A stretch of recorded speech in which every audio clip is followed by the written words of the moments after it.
साथियों नमस्कार। स्वागत आप सभी का आपके अपने YouTube चैनल पर।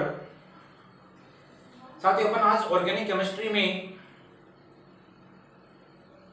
एक फंक्शनल ग्रुप स्टार्ट करने जा रहे हैं जिसको आप बोलोगे हेलोजन डेरिवेटिव या हेलोजन व्युत्पन्न। उससे पहले मैं आपको बता देता हूं, ये जो आपका हेलोजन व्युत्पन्न है ये आपके एनसीईआरटी में मेंशन किया हुआ है। इसके अलावा आपकी जेईई एग्जाम होगी, नीट है, उनमें हेलोजन डेरिवेटिव से रिलेटेड क्वेश्चन पुटअप होते हैं। बोर्ड एग्जाम के हिसाब से बात करें, आपके आरबीएसई बोर्ड और सीबीएसई बोर्ड दोनों में ये चीजें मेंशन कर रखी है। और एनसीईआरटी में आपका 10th चैप्टर ये है। इसके अलावा आरबीएसई बोर्ड में भी ये 10 चैप्टर है। 10वां चैप्टर है वो है जिसको आप बोलते हो हेलोजन व्युत्पन्न, यानी हेलोजन के जितने भी डेरिवेटिव है उन सबकी अपन यहां बात करेंगे। तो देखिए अपन ये जो ऑर्गेनिक केमिस्ट्री है इसके लिए आपको जीओसी आनी चाहिए। इसके लिए जनरल ऑर्गेनिक केमिस्ट्री उसका ज्ञान होना चाहिए, क्योंकि मैं आपको बताऊंगा कि कहां कौन सी रिएक्शन कैसे हो रही है और उसको संपादित करने के लिए कौन कौन से इलेक्ट्रॉनिक इफेक्ट लग रहे हैं। उसके लिए आपको जीओसी आनी चाहिए। मतलब 11th क्लास की जो केमिस्ट्री है ऑर्गेनिक केमिस्ट्री है, जहां पर आपने पढ़ा है नोमेनक्लेचर, वो आपको आना चाहिए। इसके साथ में वहां पर आपको इंडक्टिव इफेक्ट है, रेजोनेंस है, हाइपर कॉन्जुगेशन है, इन सब के बारे में बेसिक जानकारी होनी चाहिए। यदि ये है तो यहां पर आपकी जो नैया है वो पार लग सकती है। ये चीजें यदि आती है आपको, इस चैप्टर को यदि मैं पढ़ाऊंगा तो आपको बोर्ड एग्जाम के हिसाब से और एनसीईआरटी के हिसाब से पढ़ाऊंगा। लेकिन ध्यान रखना, जेईई की बात कर रहा हूं मैं, नीट की बात कर रहा हूं, जहां से क्वेश्चन आ सकते हैं, संभावना रहती है क्वेश्चन कहीं से उठा सकता है अगला। वो उस पर डिपेंड करता है कि वो क्वेश्चन कहां से देगा आपको।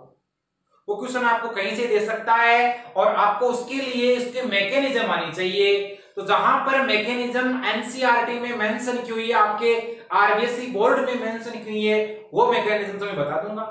लेकिन इसके अलावा कोई नेम रिएक्शन आ गई, मान लो वुड्स रिएक्शन आ गई, अब उसकी मैकेनिज्म नहीं दे रखी है, तो उन सब का मैकेनिज्म का मैं अलग से वीडियो अपलोड कर दूंगा। जैसे ही जो लेक्चर खत्म होगा या जो लेक्चर अपना चलेगा जिसमें जो नेम रिएक्शन आएगी उसके अलग से मैं वीडियो आपको नेम रिएक्शन का प्रोवाइड करा दूंगा। उस नेम रिएक्शन से रिलेटेड जितने भी एप्लीकेशन पार्ट बन सकते हैं उसके, वो सब आपको अवेलेबल करवा दिया जाएगा। क्योंकि नेम रिएक्शन से कई बार सीधे सीधे क्वेश्चन आते हैं। कंपटीशन एग्जाम की बात करें और बोर्ड एग्जाम में तो वैसे आते रहते हैं, नेम रिएक्शन उठा लिया और आपसे पूछ लिया जाता है ये नेम रिएक्शन क्या है। तो मैकेनिज्म यदि आपको पता है, आपको यदि जेईई मेंस देना है, इसके अलावा एडवांस है, वहां पर भी क्वेश्चन पूछे जा सकते हैं, नीट है, और यहां तक कि इसके अलावा अन्य जो कंपटीशन एग्जाम है, यदि आपको अपनी केमिस्ट्री सॉलिड करनी है तो आपको सबसे पहले मैकेनिज्म का पता होना चाहिए। और ऑर्गेनिक केमिस्ट्री ऐसा है कि उसको लगातार आपको रिवाइज करते रहना है। जब तक आप उसको कंटिन्यूअसली रिवाइज नहीं करोगे तब तक ऑर्गेनिक केमिस्ट्री में आप चीजें याद नहीं कर पाओगे। एक्चुअल में क्या है कि इसमें हर चीज जुड़ी रहती है, कोरिलेट होती है, और कोरिलेट होने के कारण आपको हर चीज का आइडिया तभी लग सकता है जब आप उसकी लगातार प्रिपरेशन करते रहोगे, उसको लगातार रिवाइज करते रहोगे। तो मेरे हिसाब से बेटर यही रहेगा, जो चीज आपको पढ़ा दी जाती है उसका प्रत्येक उसी दिन जो टॉपिक है उसका रिवाइज करते रहे आप, तभी आप इसमें सक्सेस हो सकते हैं। आइए अपन बात करते हैं हेलोजन डेरिवेटिव की। देखिए अपना टॉपिक रहेगा हेलोजन डेरिवेटिव, और इनको डेरिवेटिव इसलिए बोला गया है, व्युत्पन्न होते हैं ये किसके, हाइड्रोकार्बन के व्युत्पन्न होते हैं। और हाइड्रोकार्बन का आपको हाइड्रोजन परमाणु प्रतिस्थापित करना है। वो एलिफेटिक हाइड्रोकार्बन भी हो सकता है और वो आपका एरोमेटिक हाइड्रोकार्बन भी हो सकता है। चलिए हेलोजन डेरिवेटिव इसको बोला जाएगा हेलोजन व्युत्पन्न। और इसमें अपन दो प्रकार के हेलोजन डेरिवेटिव पढ़ेंगे। एक तो अपन पढ़ेंगे हेलो एल्केन और एक अपन पढ़ेंगे हेलो एरिन। हेलो एल्केन फटेंगे और एक अपन फटेंगे हेलो एरिन। उससे पहले आपको पता होना चाहिए कि हेलोजन व्युत्पन्न कैसे बनते हैं। चलिए इनके बारे में बता दूंगा, अभी विस्तार से हर चीज क्लियर हो जाएगी। ऑर्गेनिक का कोई भी टॉपिक आपका ऐसा नहीं रहेगा जिसमें आपको कोई प्रॉब्लम हो। यदि जो भी प्रॉब्लम आती है तो आप वहां पर कमेंट बॉक्स में जाके कमेंट करके पूछ सकते हो। उसके लिए आपका जो टेलीग्राम हमारा चैनल बन रखा है वहां पर उसका सॉल्यूशन आपको अवेलेबल करा दिया जाएगा, चाहे वीडियो क्लास के माध्यम से हो, चाहे ऑडियो क्लास के माध्यम से हो, और चाहे आपको किसी अन्य माध्यम से भी उसका सॉल्यूशन बता दिया जाएगा।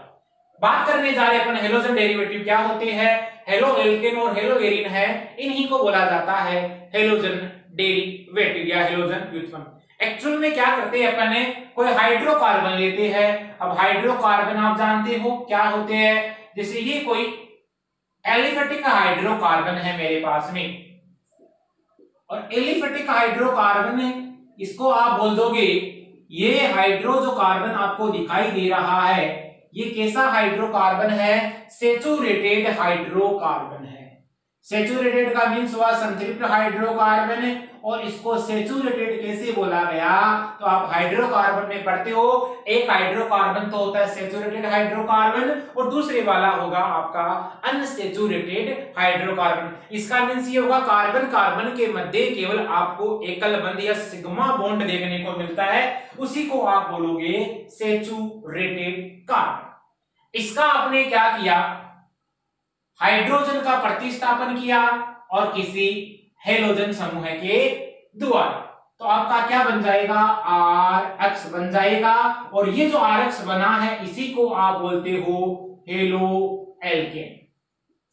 X बराबर यहां क्या क्या हो सकते हैं, तो उसकी बात कर लेते हैं। यहां FClBrI यानी हेलोजन हो सकते हैं X बराबर, इसी को क्या बोला जाएगा, हेलो एल्केन। तो आप यदि इसका डेफिनेशन देना चाहो तो क्या हो सकते हैं, किसी एलिफेटिक हाइड्रोकार्बन या संतृप्त हाइड्रोकार्बन के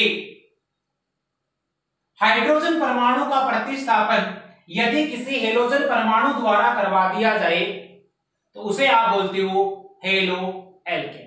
अब यहां आप डाई हेलो एल्केन भी बना सकते हो, यदि दो हेलोजन परमाणु का प्रतिस्थापन हो जाए तो, समझ गए। और यदि तीन हेलोजन परमाणु किसी हाइड्रोजन का प्रतिस्थापन कर दे तो उसको आप बोल सकते हो ट्राई हेलोजन व्युत्पन्न, चार का कर दे तो टेट्रा हेलोजन व्युत्पन्न, वो अपन पढ़ लेंगे इसके क्लासिफिकेशन। चलिए इसी प्रकार मेरे पास में ये कोई है, आप जानते हो इसको अच्छी तरीके से, ये बेंजीन रिंग है और इससे जुड़ा हुआ है कोई हाइड्रोजन। इस हाइड्रोजन का आपको प्रतिस्थापन करना है किसी हेलोजन समूह द्वारा, तो ये आपका हाइड्रोकार्बन कैसा हुआ, एरोमेटिक हाइड्रोकार्बन हो गया। ये हुआ आपका एरोमेटिक हाइड्रोकार्बन, और इस एरोमेटिक हाइड्रोकार्बन के हाइड्रोजन परमाणु का प्रतिस्थापन आपको करना है, और यहां पर आपको लगाना क्या है, कोई हेलोजन समूह लगाना है। जैसे ही हेलोजन समूह आप लगाओगे तो आपका क्या हो जाएगा, यहां पर अक्स आ जाएगा। अक्स क्या है, कोई हेलोजन एटम है, इनमें से हो सकता है, और इसी को आप क्या बोलोगे, हेलो एल। तो ये जो अपना चैप्टर है हेलोजन डेरिवेटिव, इसमें अपन इस हेलो एल्केन के बारे में और हेलो एल्कीन के बारे में विस्तार से पढ़ेंगे। एल्केन, हेलो एल्केन और हेलो एरिन की बात करूंगा मैं यहाँ पर, दो चीजों के बारे में विस्तार से पढ़ेंगे। दो कंपाउंड है आपके बहुत इंपॉर्टेंट है, इनके बारे में देखेंगे। यहां तक किसी प्रकार की कोई समस्या आपके नहीं है। चलिए इनका बेसिक परिचय हुआ, आदि परिचय खत्म नहीं हुआ है। अपन बात करने जा रहे हैं इसका जनरल फॉर्मूला। देखिए जनरल फॉर्मूला है सामान्य सूत्र।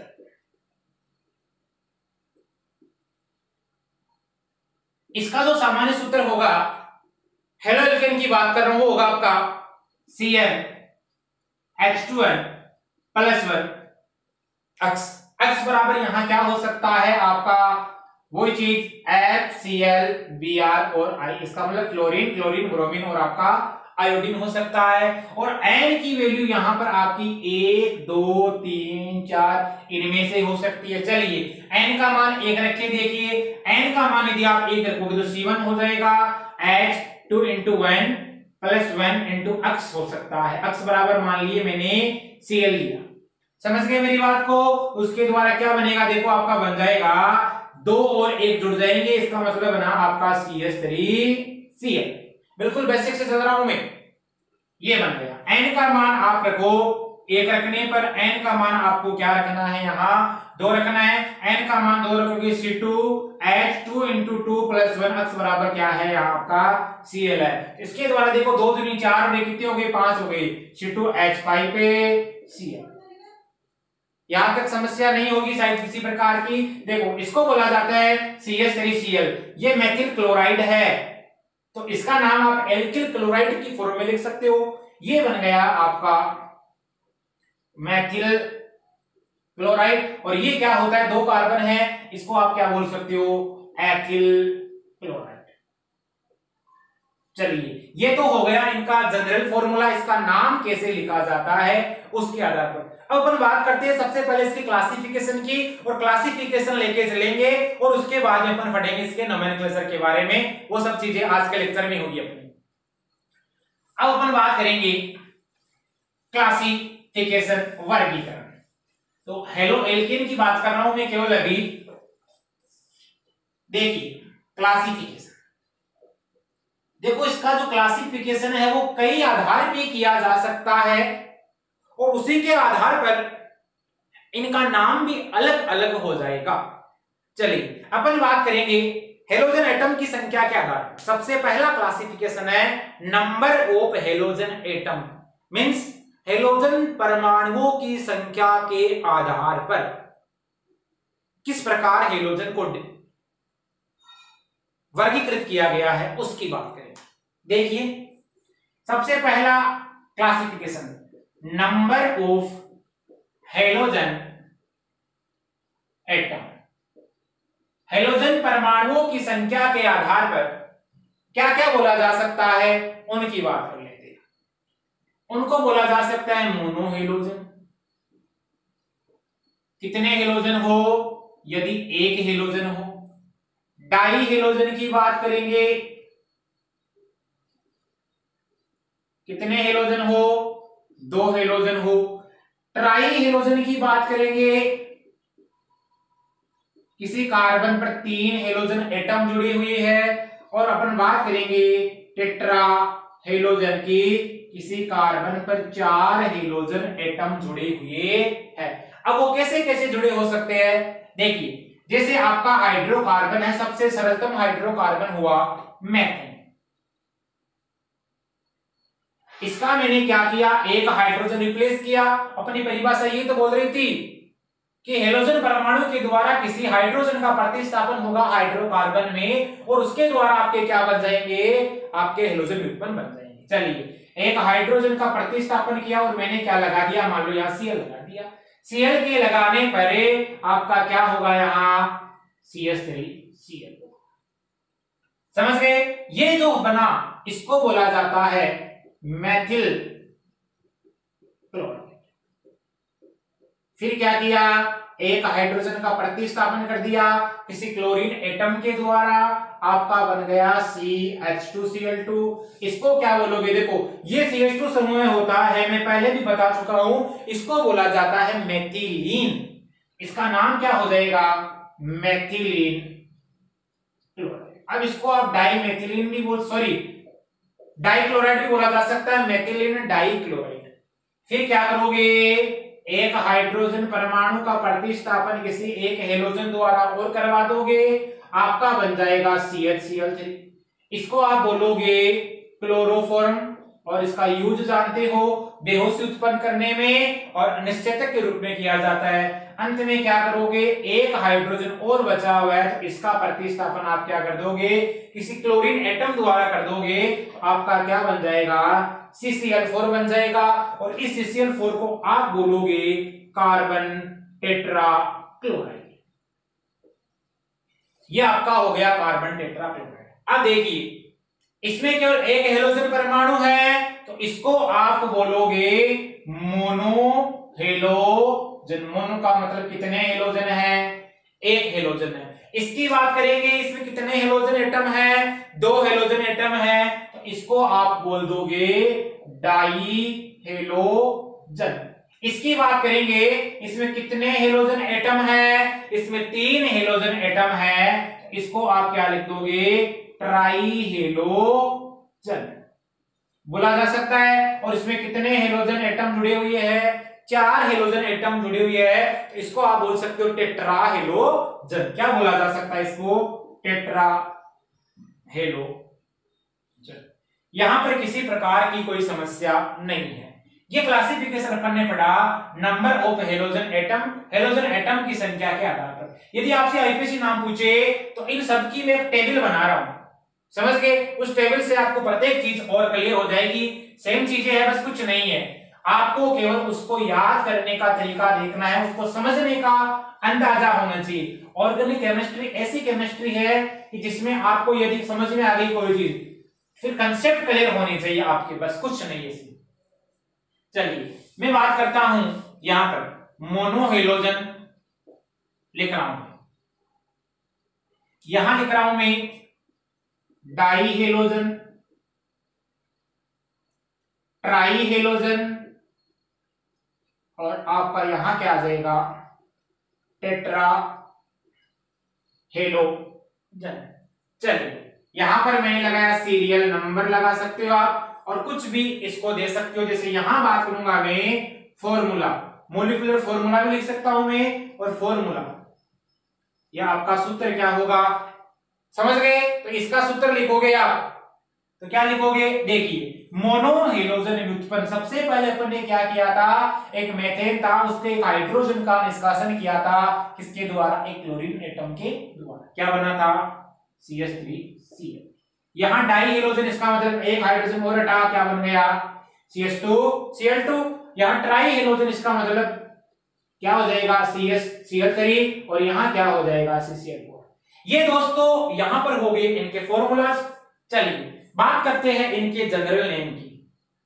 इनका जनरल नेम, या इनको बोला जाता है सामान्य नाम। इनका सामान्य नाम क्या क्या हो सकता है? देखो मेथिल है, Cl जुड़ा हुआ है, Cl को क्या बोलोगे आप? क्लोराइड। नाम क्या हो जाएगा? Methyl chloride, methylene chloride. ये हो जाएगा आपका सामान्य नाम क्लोरोफॉर्म, और ये क्या होता है आपका? Carbon tetra chloride. चलिए देख लेते हैं, इसको बोलोगे आप मेथिल क्लोराइड, इसको बोलोगे आप मेथिलीन क्लोराइड। ये जो आपको दिखाई दे रहा है इसको आप बोलोगे क्लोरोफॉर्म, और ये आपका होगा कार्बन टेट्रा क्लोराइड।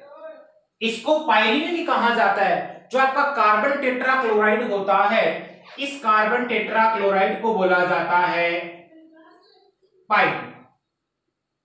अब देखिए बात करते हैं इसके आईयूपीएसी नेम की। आईयूपीएसी नेम देखो, जब भी कभी इसका आईयूपीएसी नेम लिखा जाएगा हेलो एल्केन का, तो यहां पर सबसे पहले जो प्रतिस्थापी लगा हुआ है उसका नाम लिखेंगे, और उसके बाद में हाइड्रोकार्बन का नाम लिखा जाएगा। इसका नाम क्या हो जाएगा? हेलो एल्केन की फॉर्म में लिखेंगे, ध्यान रखना। इसका नाम होगा क्लोरोमीथेन। आई बात समझ में? इसका नाम क्या होगा? 2 क्लोरो जुड़ी हुई है, डाई क्लोरोमेथेन। नाम हो जाएगा डाई क्लोरोमेथेन। इसका नाम हो जाएगा ट्राई क्लोरोमेथेन। क्योंकि आपको पता है कार्बन एटम तो एक ही है, चेंज किस में आ रहा है? हेलोजन एटम की संख्या में आ रहा है। CCl4, इसको बोल दोगे आप टेट्रा क्लोरोमेथेन। ये चीज आप अच्छे से समझ गए होंगे। आइए अब अपन बात करते हैं अगला क्लासिफिकेशन। ये क्लासिफिकेशन अपन ने बात की थी number of halogen atom, halogen atom की संख्या के आधार पर। दूसरा जो क्लासिफिकेशन अपन पढ़ने जा रहे हैं वो पढ़ेंगे कार्बन एटम है उससे कोई आपका हेलोजन एटम जुड़ा हुआ है और उस हेलोजन एटम के जुड़ने की जो नेचर है, नेचर का मतलब हो गया 1 डिग्री है, 2 डिग्री है, 3 डिग्री है, उसी की बात करेंगे। यानी जिस कार्बन से जुड़ा हुआ है या जिस कार्बन की डिग्री है वही आपका क्या हो जाएगा, उस हेलोजन की डिग्री हो जाएगी। तो यहां पर देख लेंगे अपन ने दूसरा क्लासिफिकेशन है और उस दूसरे क्लासिफिकेशन की अपन बात करेंगे। तो आपका जो हेलोजन एटम है वो जिस कार्बन से जुड़ा हुआ है और जो कार्बन आपका यदि 1 डिग्री है उसको आप बोलोगे 1 डिग्री हैलाइड या प्राथमिक हैलाइड। 2 हेलोजन एटम है तो उसके लिए फिर अलग नाम हो जाता है। वो नाम कैसे होता है, जैसे एक ही कार्बन पर 2 हेलोजन है तो अपन आगे बढ़ेंगे जेम डाई हैलाइड उनके बारे में पढ़ेंगे, लेकिन अपने को डिग्री ऑफ कार्बन के आधार पर देखना है तो वहां पर तो प्राथमिक, द्वितीयक और तृतीयक में बांटा गया है। चलिए दूसरा क्लासिफिकेशन देखने जा रहे हैं और इसमें सबसे पहला आ जाएगा प्राइमरी हैलाइड। देखिए आपका प्राइमरी हैलाइड क्या होता है, प्राथमिक हैलाइड किसे कहते हैं। जैसे ये है मेरे पास में RCH2 और अक्स लगा हुआ है। अक्स आप जानते हो आप क्या होता है, एक्स बराबर कोई हेलोजन एटम हो सकता है। ये जो अक्स आपको दिखाई दे रहा है ये हेलोजन एटम उस कार्बन से जुड़ा हुआ है जिस कार्बन की डिग्री क्या है 1 है, क्योंकि ये कार्बन सीधे एक ही कार्बन से जुड़ा हुआ है। इस कार्बन की डिग्री क्या हो गई 1 हो गई। इसी को आप क्या बोलोगे, प्राइमरी हैलाइड बोल दोगे। कोई समस्या नहीं है। CH3 CH2 C नाम लिख सकते हो, क्या लिख दोगे, एथिल क्लोराइड लिख देता हूं मैं, एथिल क्लोराइड। आइए दूसरा हैलाइड ले रहा हूं मैं, सेकेंडरी हैलाइड। इसका मतलब आपका कोई हेलोजन समूह होगा वो किसी 2 डिग्री कार्बन से जुड़ा होगा और इस कार्बन की यहां डिग्री आप बता सकते हो कौन सा है, 1 डिग्री कार्बन। चलिए क्या करना है, एक हाइड्रोजन हटाना है और एक आपको एल्किल समूह जोड़ना है, तभी वो आपका हेलोजन होगा वो 2 डिग्री कार्बन से जुड़ेगा। R C ये आपका R हो गया या H हो गया और यहां मैंने लगा दिया X।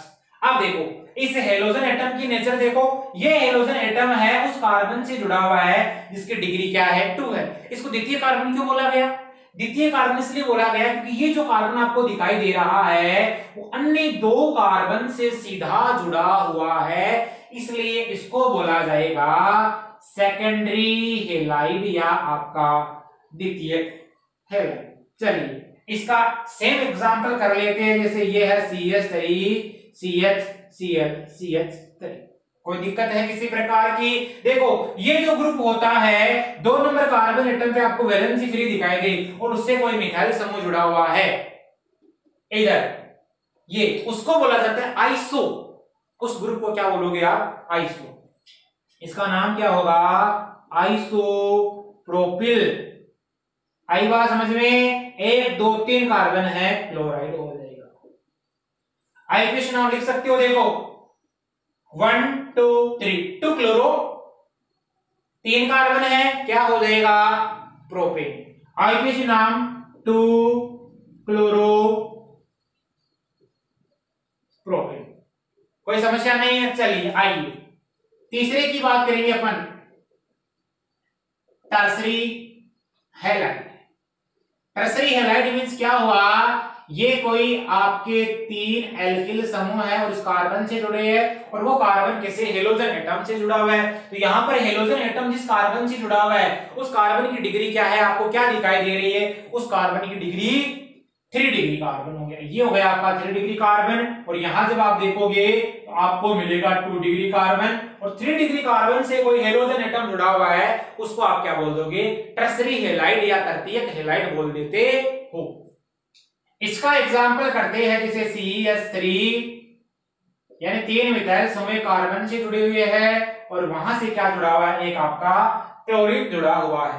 इसको बोला जाता है साधारणतया तृतीयक ब्यूटिल, क्योंकि टर्सरी समूह जुड़ा हुआ है और फिर क्या जुड़ा हुआ है, क्लोराइड। तो यहां बोल दूंगा मैं इसको तृतीयक ब्यूटिल क्लोराइड और इसी को आप बोल सकते हो टर्सरी ब्यूटिल प्लूरल।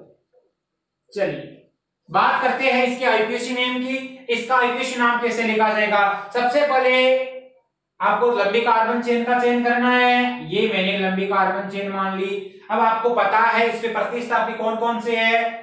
मिथाइल लगा हुआ है, एक आपका क्या लगा हुआ है, क्लोरो लगा हुआ है। सीएल को क्लोरो बोलते हैं। चलिए नाम लिखोगे तो देखो क्लोरो सी और मिथाइल एम बाद में आता है।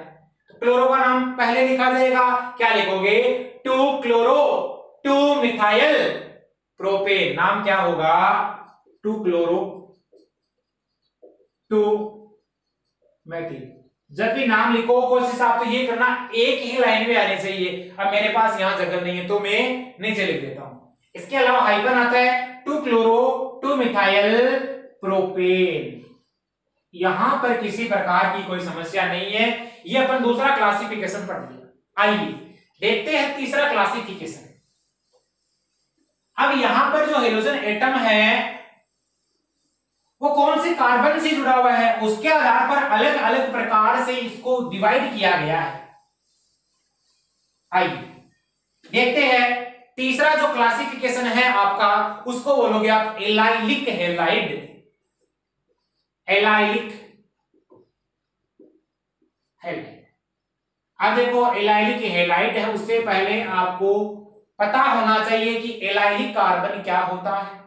देखिए ये है मेरे पास में एक प्रकार का, इसी को बोलूंगा मैं एलाइलिक हेलाइड। इसको एलाइलिक हेलाइड क्यों बोला गया? इसको एलाइलिक हेलाइड इसलिए बोला गया, देखो ये आपका हेलोजन एटम उस कार्बन से जुड़ा हुआ है जो कैसा हो, sp3 संकरित है। अब sp3 क्यों बोला गया? तो आपको संकरण आना चाहिए 1 2। इसका मतलब 2 सिग्मा बॉन्ड और एक हाइड्रोजन यहां है और एक हाइड्रोजन यहां है। टोटल सिग्मा बॉन्ड कितने हो गए आपके? 4 हो गए। 4 सिग्मा बॉन्ड, इसका मतलब इसको क्या बोल दोगे आप? sp3 hybridise. तो यहां पर इसकी डेफिनेशन दोगे तो यदि कोई हेलोजन परमाणु उस कार्बन से जुड़ा हुआ है जो कि sp3 संकरित हो और वह sp3 संकरित कार्बन द्विबंधित कार्बन से सीधा जुड़ा हुआ हो, उसी को बोलोगे आप एलाइलिक कार्बन। ये और उस हेलाइड को आप क्या बोल दोगे? Allylic halide. बोलो किसी प्रकार की कोई समस्या है क्या? शायद मेरे हिसाब से नहीं है। यहां पर और भी कर सकते हैं अपन एग्जांपल इसके। देखो इसको आपको बनाना एलाइलिक। तो ये क्लोरीन एटम जुड़ा हुआ है इस कार्बन से, इसका मतलब इस कार्बन पे 2 हाइड्रोजन प्रेजेंट दिखाई दे रहे हैं। 2 हाइड्रोजन है तो बताओ इसका हाइब्रिडाइजेशन क्या निकल के आया? ये आपका हो गया sp3 हाइब्रिडाइज। यहां तक चीजें सेम है। अब आपको क्या करना है? ये आपका sp3 कार्बन एटम एक डबल बॉन्डेड कार्बन से सीधा जुड़ा हुआ है। इसका मतलब ये sp3 कार्बन एटम है और यहां ये कार्बन इस कार्बन पर क्या आ जाएगा? आपका एक डबल बॉन्ड आ जाएगा। समझ गए मेरी बात को? तो देखो बन गया ना आपका एलाइलिक हेलाइड। तो एलाइलिक हेलाइड की परिभाषा दोबारा बता रहा हूं। एलाइलिक हेलाइड वो हेलाइड होता है जिसमें आपका कोई हेलोजन समूह है उस कार्बन से जुड़ा हुआ होता है जिस कार्बन में sp3 संकरण हो और वो sp3 संकरित कार्बन किसी द्विबंधित कार्बन से जुड़ा हुआ है। आप ऐसा भी बोल सकते हो sp3 संकरित कार्बन किसी sp2 संकरित कार्बन से जुड़ा हुआ है। इसका नाम लिखोगे तो डबल बॉन्ड जहां लगा हुआ है वहां पर इसका सबसे पहले क्या लिखा जाएगा? नंबरिंग लिखी जाएगी 1 2 3। अब देखो ये साइक्लिक है, इसके लिए वर्ड क्या लेते हो आप? साइक्लो। बताओ डबल बॉन्ड है, इन लगा दोगे तो नाम क्या लिखोगे? 3 क्लोरो। प्रतिस्थापन बन गया ना। और साइक्लो हेक्सिन या hex 1 in double bond 1 number पे आ रहा है। ये आपका हो गया एलाइलिक हेलाइड। यहां पर किसी प्रकार की कोई समस्या नहीं है। एलाइलिक हेलाइड समझ गए। अब आ जाओ वाइनिलिक हेलाइड या जिसको आप बोलते हो विनाइलिक हेलाइड। इनको हिंदी में भी ये नाम बोला जाएगा, तो कंफ्यूजन मतलब होना। हिंदी मीडियम की बात कर रहा हूं मैं। तो यहां पर विनाइलिक हेलाइड, इसको आप बोलोगे वाइनिलिक हेलाइड। और आपको कई जगह विनाइल हैलाइड भी देखने को मिल सकता है, कोई समस्या नहीं। देखो सीधा सा है, अभी अपन ने एलाइलिक पढ़ा था तो एलाइलिक पोजीशन देखी थी, यहां पर अपने को देखनी है आपकी विनाइलिक पोजीशन।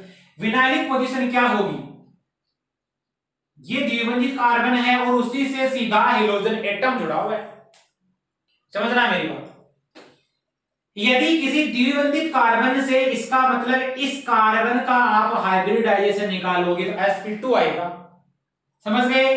1 2 3 तीन सिग्मा बॉन्ड है sp2। यदि कोई हेलोजन एटम आपका sp2 संकरित कार्बन से जुड़ा हुआ है तो उसको बोलते हैं विनाइलिक हैलाइड। और बात कर लेते हैं हेलोइरिन में, बात करते हैं। देखो यहां पर आपका हेलोजन एटम जुड़ा हुआ है और वो हेलोजन एटम उस कार्बन से जुड़ा हुआ है जो कार्बन डबल बॉन्डेड हो, इसका मतलब ये हो जाएगा। क्लियर है मामला। चलिए अब इसका नाम लिख दोगे, आराम से लिख दोगे 1 2।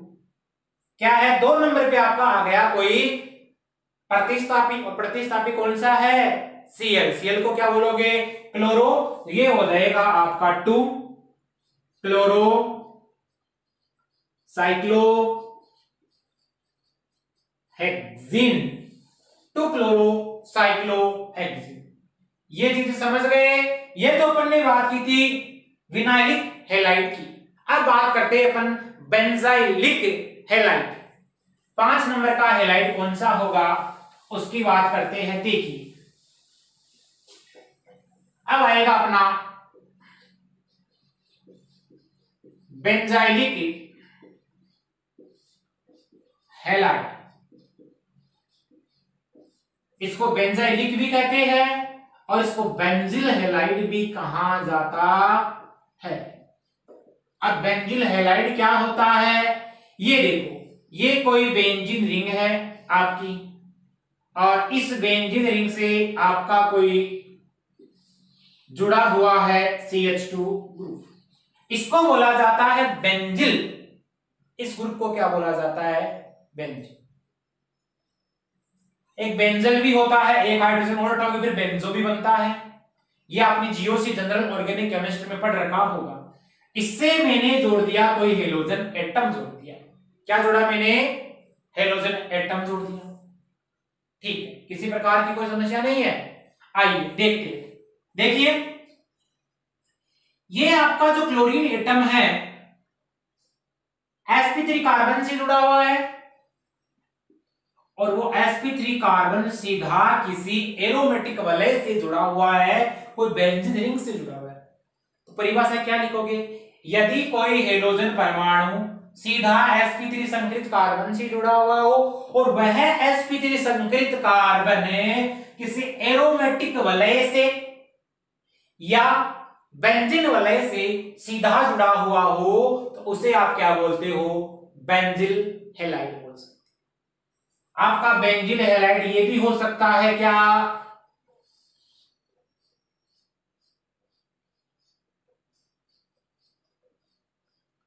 हो सकता है, बिल्कुल हो सकता है। हाइड्रोजन के स्थान पर क्या लगाया मैंने, एक एल्किल समूह तो लगाया। इसी प्रकार आपका ये भी हो सकता है क्या,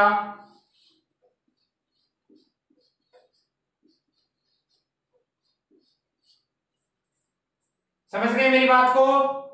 तो ये क्या हो गए आपके बेंजाइलिक हैलाइड, जिसको आप बोलते हो बेंजिल हैलाइड। अब बात करते हैं एरिल हैलाइड की। आइए अगला क्लासिफिकेशन देखते हैं इसका, वो है एरिल हैलाइड।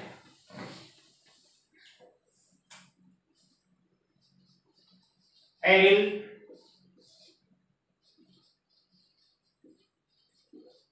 हैलाइड, देखिए एरिल हैलाइड क्या होता है, ये मेरे पास में कोई बेंजीन रिंग है और उसी से सीधा आपका कोई हेलोजन एटम जुड़ा हुआ हो, उसी को आप क्या बोल देते हो, एरिल हैलाइड। यानी ये एराइल ग्रुप होता है और इसको आप ऐसे भी लिख सकते हो C6H5 पे और यहां पर क्या है Cl, ऐसे भी लिखा जा सकता है क्योंकि इसको H5 क्यों लिखा गया? यहां पर मैंने एक हाइड्रोजन को रिप्लेस करने के बाद में तो Cl आया है, इसीलिए इसको C6H5Cl लिखा है।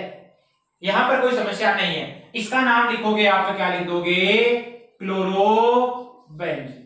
इसका आईपीएसी नेम और सामान्य नाम दोनों क्या है? सेम है। तो हेलोजन एटम सीधा एरोमेटिक रिंग से जुड़ा हुआ है। बेंजीन वलय की बात कर रहे हैं अपन यहां पर, वो क्या हो जाएगा आपका?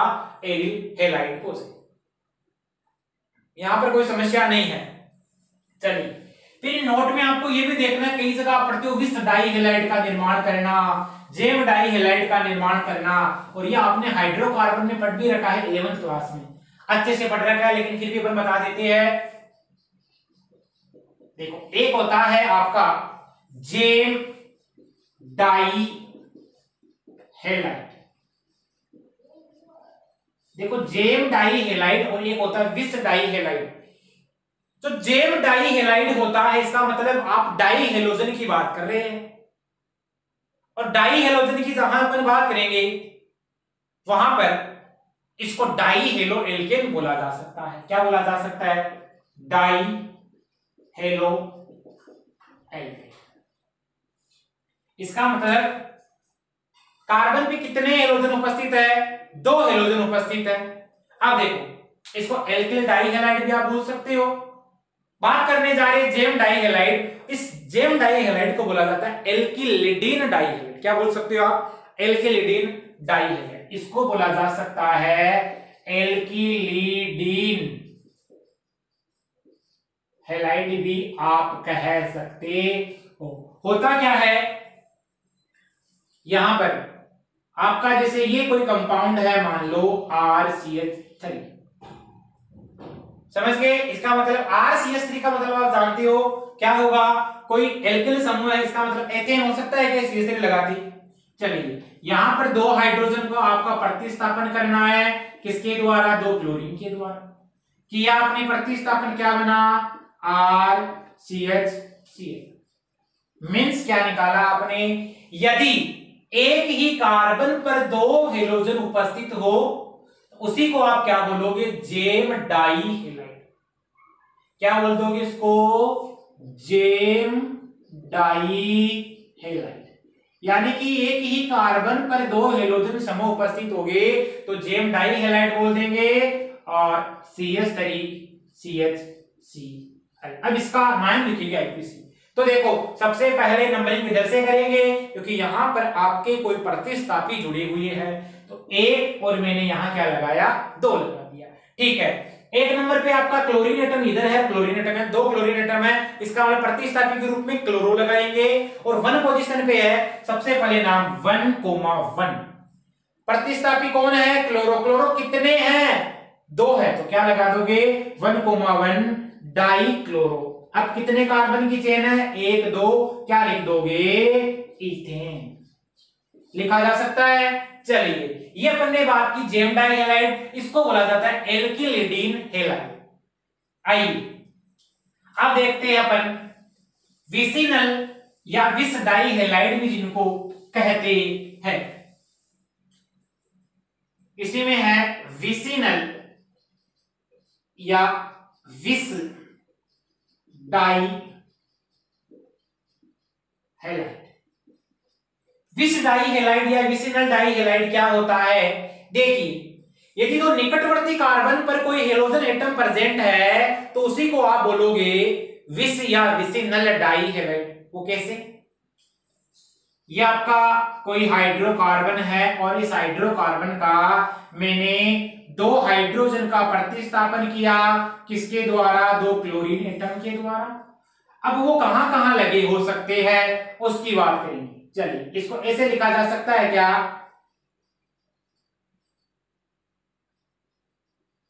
लिखा जा सकता है, तो एक हाइड्रोजन हटाने जा रहा हूं मैं यहां से, एक हाइड्रोजन में हटाने जा रहा हूं यहां से। मामला क्लियर है? ठीक है, क्या किया मैंने?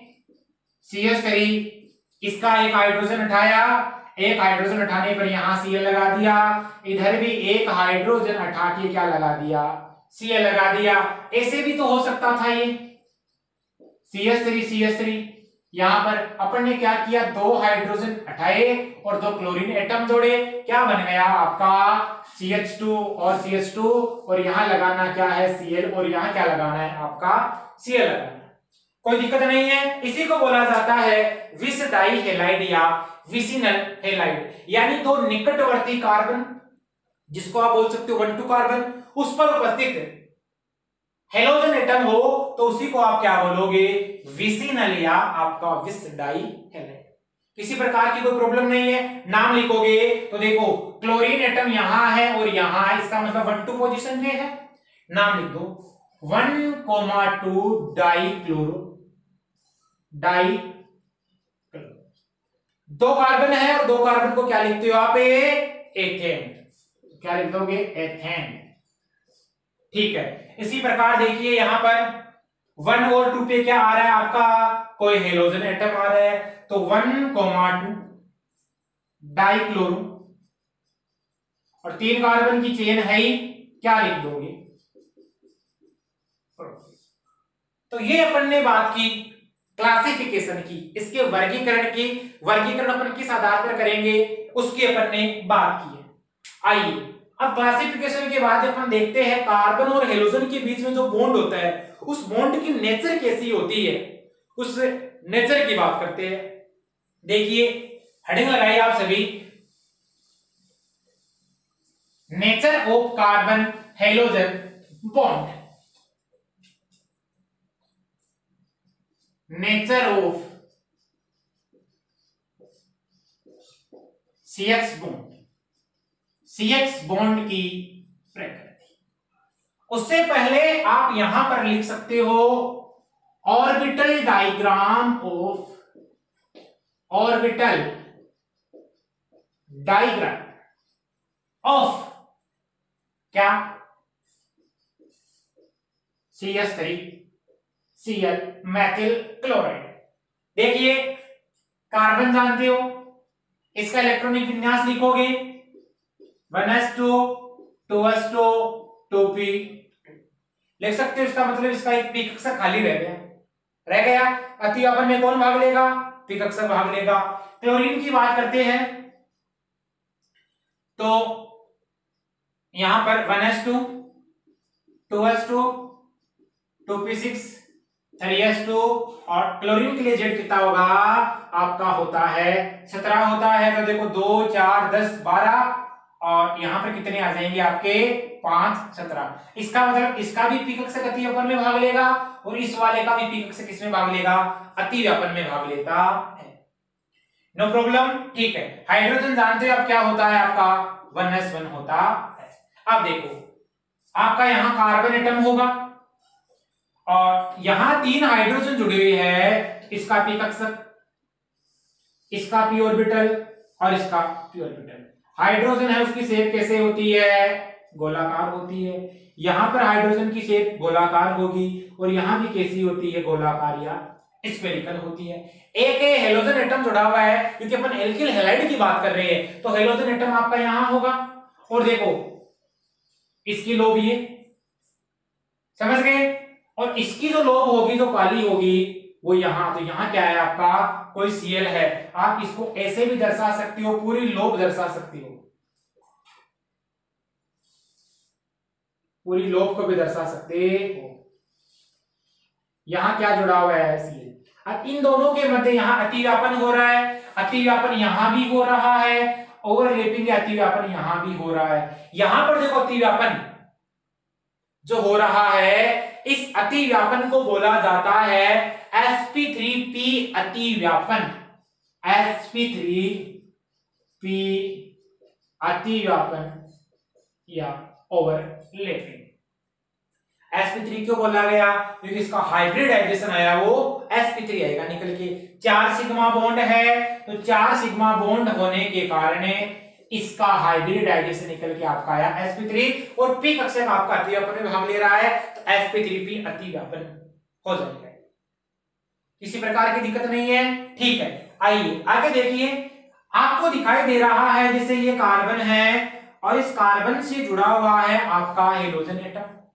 अब आप जानते हो कि जो हेलोजन होता है, इस हेलोजन की जो विद्युत ऋणता होती है इलेक्ट्रोनेगेटिविटी, तो इलेक्ट्रोनेगेटिविटी की बात करूंगा मैं तो क्लोरीन की ज्यादा होती है किसकी तुलना में, कार्बन की तुलना में। तो क्लोरीन की तरफ जो इलेक्ट्रॉन की शिफ्टिंग होगी वो थोड़ी हो जाएगी, आसानी से हो सकती है। तो इधर से इलेक्ट्रॉनों की शिफ्टिंग इधर हुई, तो बताओ इस मॉलिक्यूल में डायरेक्शन इस प्रकार हो जाएगी पोलैरिटी की, डाइपोल मोमेंट आप जिसको कह सकते हो, इस तरफ इसकी डायरेक्शन हो जाएगी। मामला क्लियर है? आइए, जिसके कारण क्या होगा, ये जो बॉन्ड है ये कोवलेंट बॉन्ड है, और इस कोवलेंट बॉन्ड में सहसंयोजक बंध में ध्रुवणता उत्पन्न हो जाएगी। क्या उत्पन्न होगी?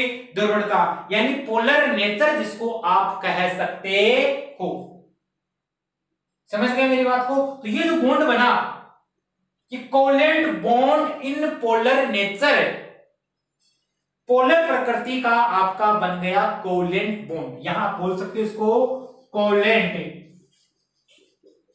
Bond in polar nature means क्या हुआ, आपकी ध्रुवीय प्रकृति का ये बन गया सहसंयोजक बंध, ये बन गया आपकी ध्रुवीय प्रकृति का सहसंयोजक बंध बन गया। चलिए, तो ये हो गया आपका सहसंयोजक बंध कैसे बनता है, और इसमें जो अतिव्यापन हो रहा है वो अतिव्यापन कैसे होता है, उसकी अपन यहां बात की अपन ने। चलिए, अब अपन इसमें पढ़ेंगे इनका नोमेनक्लेचर कैसे किया जाता है, उसके बारे में देखते हैं। देखो, नोमेनक्लेचर के लिए आपको बेसिक नोमेनक्लेचर यदि आता है तो आप इन कंपाउंड्स का आराम से नोमेनक्लेचर कर सकते हो। बस नोमेनक्लेचर के लिए आपके पास में क्या होनी चाहिए, उसके रूल रेगुलेशन आपको पता होनी चाहिए। यदि वो आपको पता है तो आप आराम से नोमेनक्लेचर कर सकते हो। चलिए, क्या करेंगे, नोमेनक्लेचर करते हैं। देखिए, लगाइए heading, nomenclature of halo alkane and hello L. Heading लगा दीजिए, नामकरण, इनका नामकरण देखते हैं।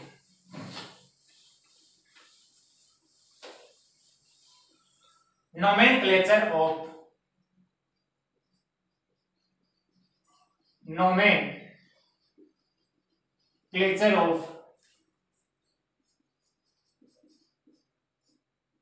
हेलो एल्केन एंड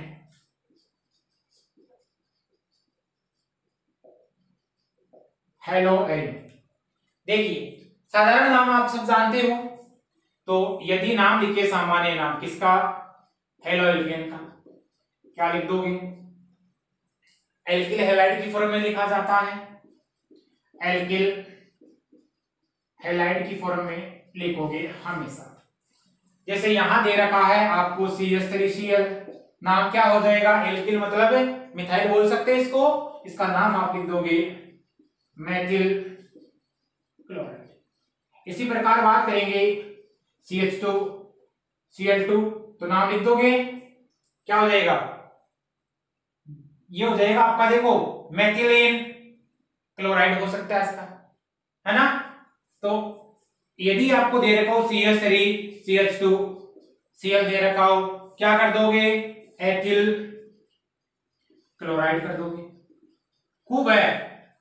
ठीक इसी प्रकार ये हो जाएगा आपका CH3 यहां Cl है, इसको आप क्या बोलोगे, आइसोप्रोपिल क्लोराइड बोलोगे, सामान्य नाम आइसोप्रोपिल क्लोराइड बोल सकते हो। ठीक है, आइए अब बात करते हैं इसका IUPAC नेम।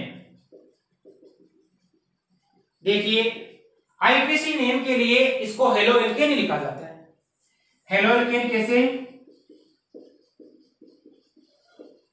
ये लिखा जाता है, जैसे ये CH3Cl, हेलो का मतलब आपका कोई हेलोजन जो डेरिवेटिव है उसकी बात करेंगे। Cl को हेलो की फॉर्म में क्या बोलोगे, क्लोरो, एक कार्बन है तो मेथेन, क्या लिख दोगे, क्लोरो मेथेन लिखा जा सकता है। ठीक इसी प्रकार आप क्या करोगे, इसका नाम लिख दोगे, क्या लिखोगे, क्लोरो एथेन, क्लोरो एथेन। चलिए, इसके अलावा और आप खूब सारे कंपाउंड उनका नोमेनक्लेचर कर सकते हो। यदि आपको नोमेनक्लेचर आता है तो बस उसके लिए आपको क्या पता होना चाहिए, उनकी रूल पता होने चाहिए। इसका बताना, देखिए क्या नाम लिखोगे, क्या होगा, नंबरिंग किधर से करोगे, प्रतिस्थापी समान स्थिति पर लगी हुई है, क्या लिखोगे 2,3 डाइक्लोरो ब्यूटेन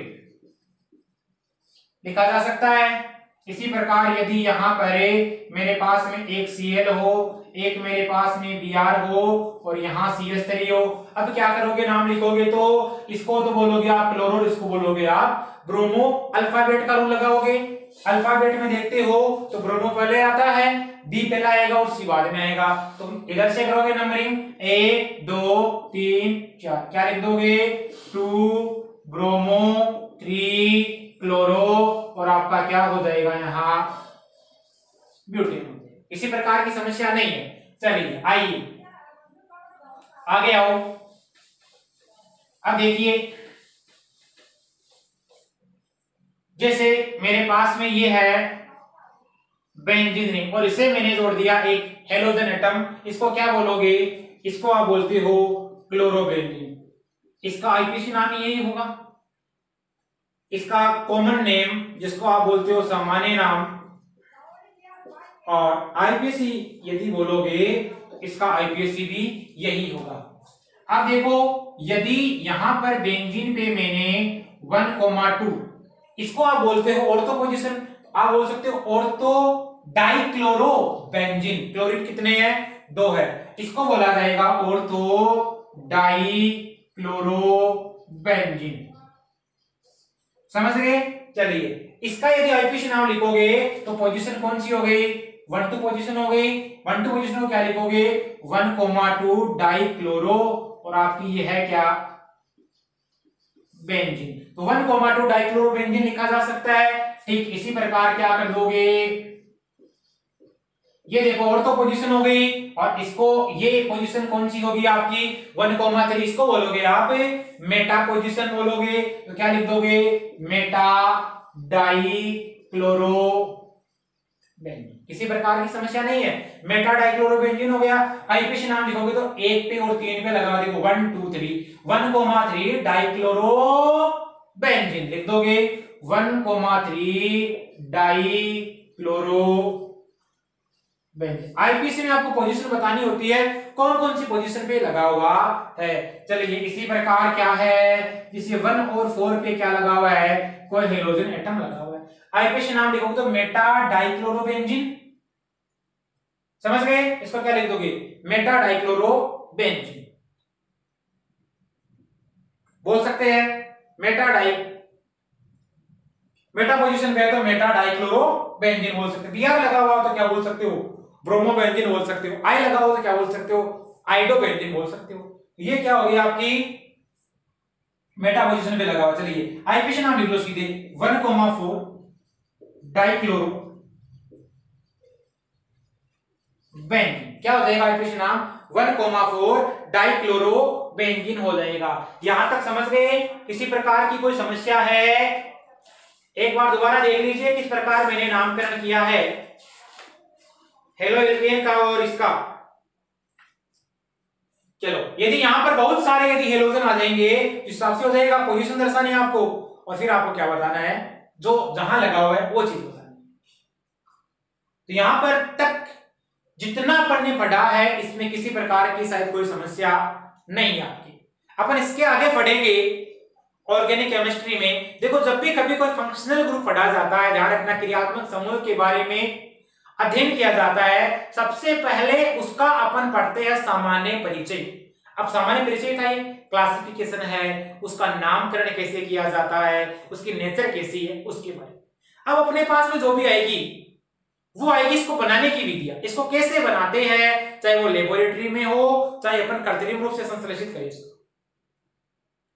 समझ गए मेरी बात को? ठीक है। उसके बाद में जैसे ही आपकी बनाने की विधि होगी, जो कंपाउंड बन गया, अब आपको पता होना चाहिए उसके बारे में, उसकी फिजिकल प्रॉपर्टीज के बारे में, उसके भौतिक गुण कौन कौन से होंगे उसके बारे में। भौतिक गुण यदि आपने देख लिए, लास्ट में उसका अपन पढ़ते हैं केमिकल रिएक्शन, वो होगी कौन कौन से केमिकल रिएक्शन देगा, और उसके बाद में अपन बात करते हैं उसके यूजेज की, उसके उपयोग। इस प्रकार प्रत्येक जो आपका फंक्शनल ग्रुप है उसका अपन स्टडी करते हैं डिटेल वाइज, और वैसे अपन चलेंगे जैसे मैं बता रहा हूं। बस आपको रोज इसको रिवाइज करना है, तभी आप इस पर पकड़ बना पाओगे। अगली क्लास में मिलते हैं अपन इसकी बनाने की वीडियो के साथ में।